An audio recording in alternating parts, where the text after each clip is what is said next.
Hi mga par, mayroon lang ako suggest sa inyo. Kung hindi nyo kaya magmahal ng babae, huwag nyo saktan. Huwag nyo bugbugin. Ha?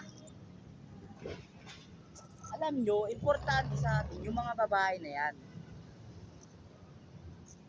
Ako, ayoko manakit ng babae o mambugbog ng babae. Kasi, mahal ko. Hindi ko kayang bugbugin. Hindi katulad nyo. Hindi katulad nyo. Hindi katulad nyo. Hindi katulad nyo, ha? Ha? Nambubugbog kayo ng babae, ha? Putang. Ayusin nyo. Kapag may nalulokong mga sabihin lahat ng lalaki manloloko no? Tigas din ang mukha nyo no? Kaltokan ko kayo